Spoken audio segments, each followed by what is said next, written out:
Seigneur soit avec vous. Et avec votre esprit. Évangile de Jésus-Christ selon saint Luc.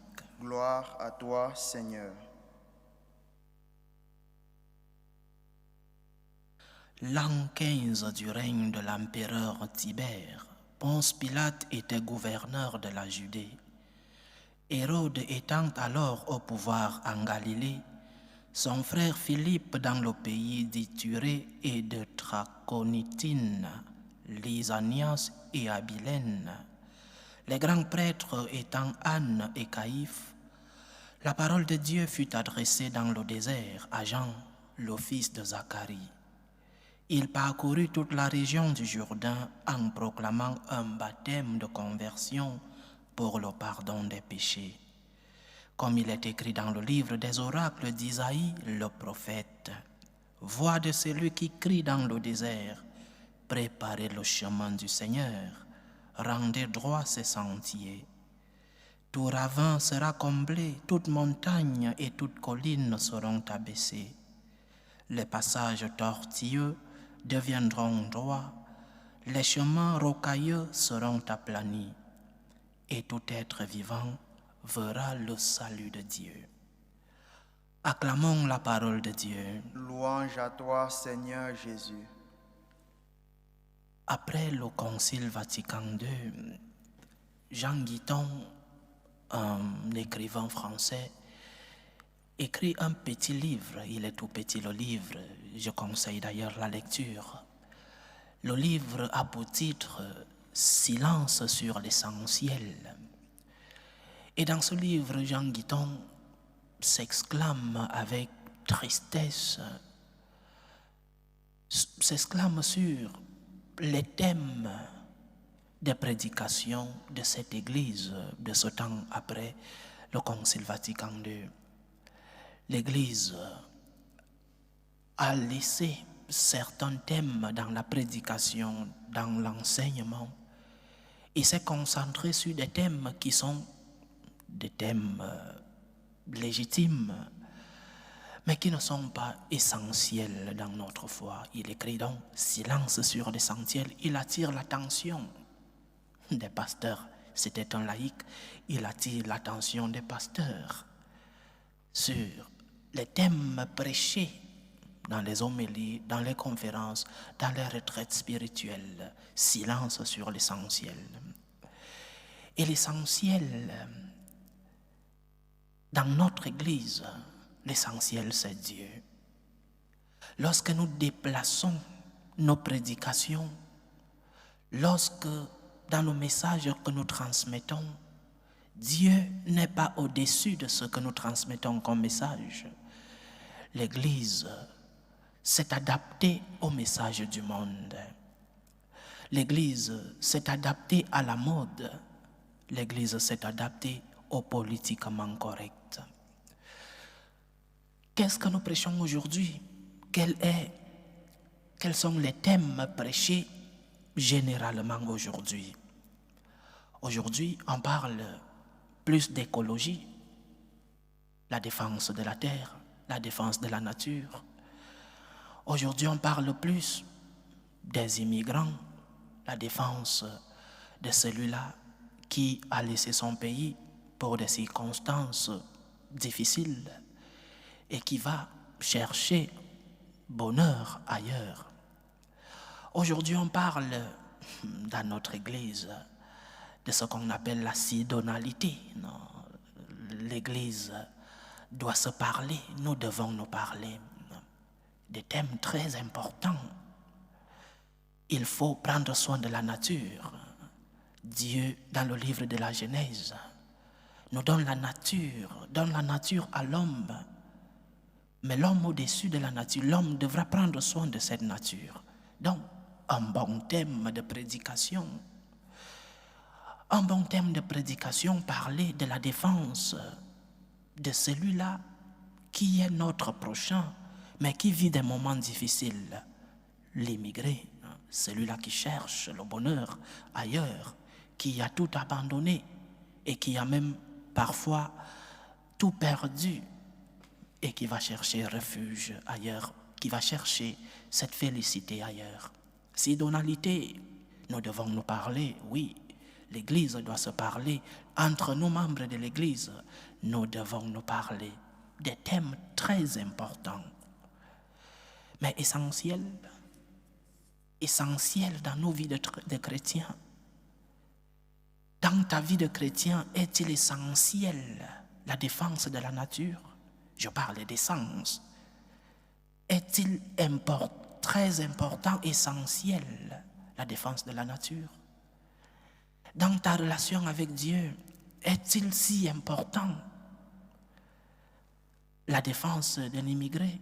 Le Seigneur nous demande de défendre les faibles, d'aider ceux qui sont dans le besoin. Mais parlons de Dieu. Pourquoi je défends la nature? Parce que le Seigneur, comme créateur de la nature, m'a donné un commandement. Pas comme les écologistes, partis politiques, idéologistes. Moi, je défends la nature, chrétien, parce que le Seigneur, comme créateur de cette nature, et moi qui fais partie de cette création, donc de la nature, je défends ce que le pape François appelle la maison commune. Mais pour Dieu, pas par idéologie, pas parce que le changement climatique, pas parce que le monde va finir, non, pour Dieu, parce que Dieu m'a demandé de défendre la nature. Pourquoi je défends l'immigré? Parce que le Seigneur m'a demandé d'aimer les faibles, de défendre ceux qui sont dans le besoin. Parce que le Seigneur nous donne un commandement. Alors, lorsque nous prêchons sur des thèmes importants, n'oublions pas l'essentiel. Et l'essentiel, c'est Dieu. Dieu au-dessus de tout. Dieu au-dessus de nos idéologies. Dieu au-dessus de nos partis politiques. Dieu au-dessus de nos familles. Dieu est au-dessus de la mode du politiquement correct. Pourquoi j'ai introduit cette méditation avec Jean Guiton et avec ce petit développement? Chaque année, l'une des figures de l'Avent, c'est la figure de Saint Jean-Baptiste. Les deuxième et troisième dimanches de l'Avent sont consacrés à une réflexion sur l'importance de son œuvre. Le dernier dimanche de l'Avent est toujours dédié à la Sainte Vierge Marie. Jean-Baptiste était le précurseur et de la famille du Seigneur. Il est le fils de Sainte Élisabeth, celui qui a sauté de joie dans le sein de sa mère, Sainte Élisabeth, lorsque la Vierge, déjà enceinte de Jésus, s'est approchée de lui, la visitation de Marie à sa cousine Élisabeth. Jean-Baptiste est celui qui prépare le chemin, et il le prépare avec deux grandes caractéristiques. La première, le courage. Le courage. La deuxième, l'humilité. Deux caractéristiques de Saint Jean. Je voudrais me concentrer aujourd'hui sur cet aspect du courage de Saint Jean-Baptiste. Le courage de Jean ne consistait pas seulement à dire à Hérode qu'il n'était pas licite pour lui de se marier avec la femme de son frère, cette femme Hérodiade. Cela lui a coûté la vie. Il a été tué parce qu'il a défendu cette vérité avec courage.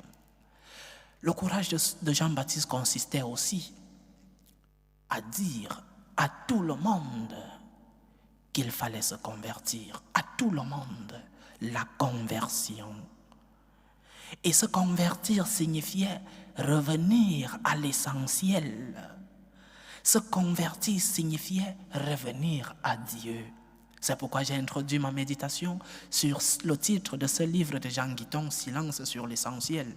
Pour Jean-Baptiste, l'essentiel, c'était revenir à Dieu. La conversion consiste à revenir à Dieu, retourner au Seigneur.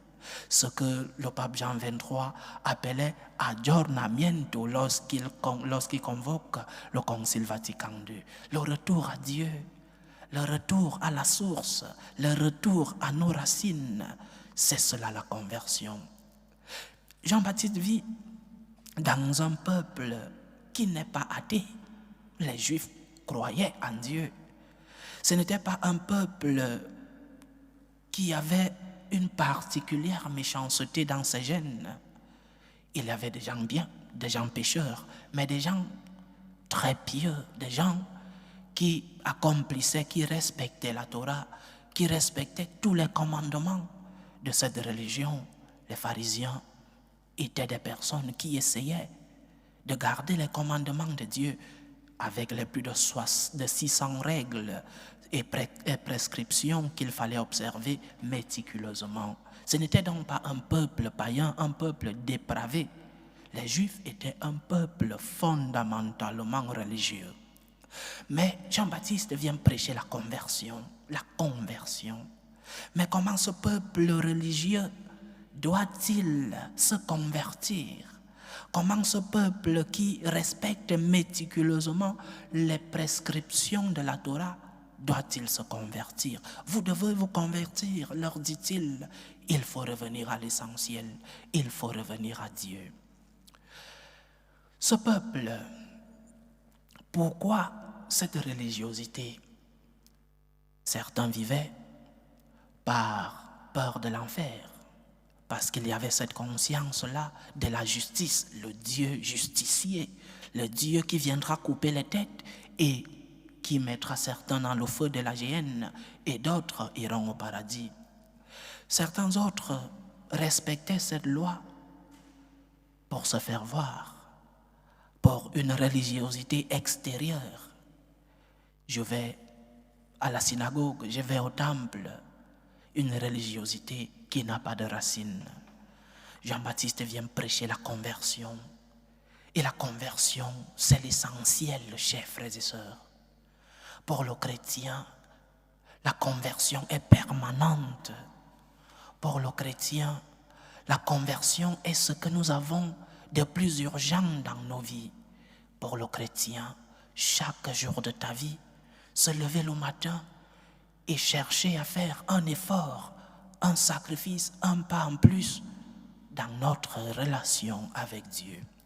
Mais c'est vrai que prêcher la conversion n'a jamais été facile. C'est peut-être pourquoi notre Église, de temps en temps, parle des thèmes importants, mais qui ne sont pas essentiels. La conversion, le retour à Dieu.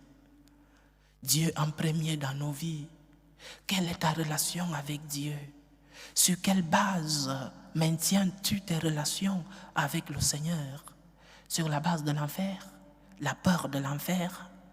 Parce que je sais qu'il y aura un jugement et que j'ai peur de l'enfer, alors j'essaye de respecter certaines normes et d'autres, je ne les respecte pas. Sur quelle base as-tu fondé ta relation avec Dieu? Sur l'enfer, la peur de l'enfer? Ou alors sur la recherche de l'intérêt? Je cherche Dieu seulement lorsque je suis dans le besoin. Mes prières ne sont que des prières de pétition. Je ne vais à la messe que lorsque je suis dans le besoin. Quel est le fondement de ta relation avec Dieu? C'est cela la conversion. Et c'est la question que nous devons nous poser chaque jour, chers frères et sœurs. C'est la question que nous devons nous poser quotidiennement. Quel est le fondement de ma relation avec Dieu? En quoi ai-je mis ma confiance en Dieu? En quoi ma relation avec Dieu est-elle basée? Sur l'intérêt? Sur l'intérêt? Sur la peur de l'enfer? Ma relation avec Dieu doit être basée sur une seule chose, sur l'amour, sur la gratitude, parce que le Seigneur m'a aimé, parce que le Seigneur m'aime, parce que le Seigneur m'a aimé en premier. J'essaye de lui donner une réponse d'amour, j'essaye de lui donner ce qu'il m'a donné en premier, un amour en retour. C'est cela la gratitude, c'est cela la conversion permanente. Je veux t'aimer, Seigneur. Je veux être avec toi, mais je ne veux pas t'aimer parce que tu m'as donné ceci ou cela, ou parce que tu me donneras encore. Je ne veux pas t'aimer parce que j'ai peur de l'enfer. Je veux t'aimer parce que tu m'as aimé et que je veux te répondre. Je veux répondre à ton amour. C'est en cela que consiste la conversion. Retour à Dieu, retour à la source. Retour à celui-là qui nous a aimés en premier. Retour à celui-là qui est l'amour. Celui-là qui nous remplit d'amour, d'espérance. Lorsque tu es dans tes moments de croix, dans tes moments d'angoisse, dans les moments où tu as une maladie ou une personne autour de toi souffre d'une maladie difficile, Dieu te remplit d'espérance. Le Seigneur ne t'a pas abandonné, mais ta relation avec lui doit être basée sur cet amour. Je sais, Seigneur, que cette croix que tu permets dans ma vie est aussi un instrument d'amour. La croix est un instrument d'amour. Je sais, Seigneur, que cette croix que tu permets dans ma vie, ma maladie ou la maladie d'un proche, je sais, Seigneur, que je retrouve dans cette croix ton amour. C'est en cela que consiste la conversion, chers frères et sœurs. La conversion, c'est d'abord reconnaître l'amour de Dieu, vivre en amour avec Dieu, et après, parce que nous sommes faibles, parce que nous avons des moments de chute, parce que nous avons nos moments de faiblesse, reconnaître que nous sommes faibles. Ceux qui nous prêchent que chacun peut faire ce qu'il veut, ceux qui nous prêchent que le mal n'existe pas et que le bien c'est selon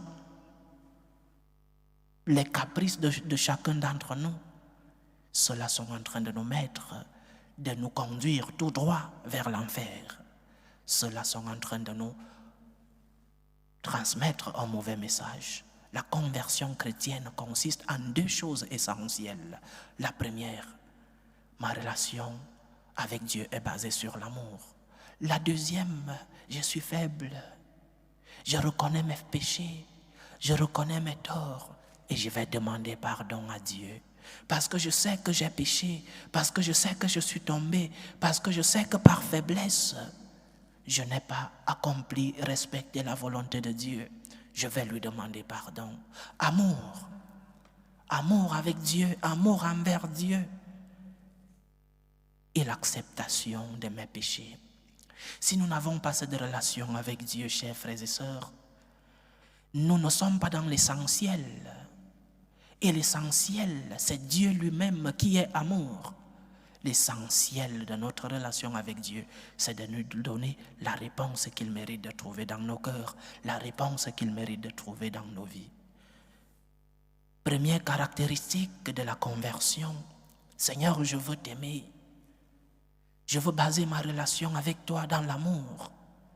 Je veux te donner la réponse que tu mérites de trouver en moi. Seigneur, je veux t'aimer. Aide-moi, Seigneur, à construire ma relation avec toi basée sur l'amour. Aide-moi à reconnaître cet amour que j'ai reçu de toi, parce que j'expérimente l'amour de Dieu dans ma vie chaque jour, parce que même dans mes moments de croix, je sais que tu es là, Seigneur. Aide-moi à t'aimer chaque jour de ma vie. Et deuxième caractéristique, je suis faible, Seigneur. Je suis faible. J'ai les pieds faibles. Je suis faible devant la tentation. Face aux épreuves de la vie, je tombe. Je suis faible, Seigneur. Je reconnais mes péchés.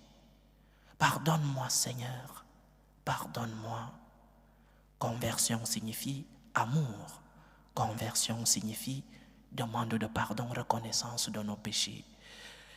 C'est en cela que nous imitons Saint Jean dans le courage de la conversion, le courage de notre propre conversion, c'est-à-dire laisser le chemin de l'intérêt et de la peur de l'enfer et retrouver le chemin de l'amour et le courage de reconnaître nos péchés, reconnaître nos torts devant le Seigneur et de lui demander pardon. Nous croyons en un Dieu miséricordieux. Nous croyons en un Dieu qui ne nous aime pas parce que nous sommes parfaits. Nous croyons en un Dieu qui nous aime, même lorsque nous lui tournons le dos, même lorsque nous sommes tombés, même lorsque nous ne respectons pas ses commandements. Ce Dieu-là est miséricordieux. Ce Dieu-là nous pardonne. Il ne nous demande qu'une seule chose. Ouvre ton cœur. Ouvre ton cœur lorsque tu es tombé. Ouvre ton cœur lorsque tu vis des moments d'épreuve. Va demander la force au Seigneur qui est amour et qui te soutient, qui te remplit d'espérance. Mais aussi ouvre ton cœur lorsque tu es tombé, lorsque tu as offensé le Seigneur. Que Saint Jean-Baptiste nous aide à reconnaître nos torts, à retrouver le chemin de la conversion. Que Saint Jean-Baptiste nous aide à baser notre relation avec Dieu sur l'amour et sur le pardon, la demande de pardon à Dieu lorsque nous avons péché. Loué soit Jésus-Christ. À jamais.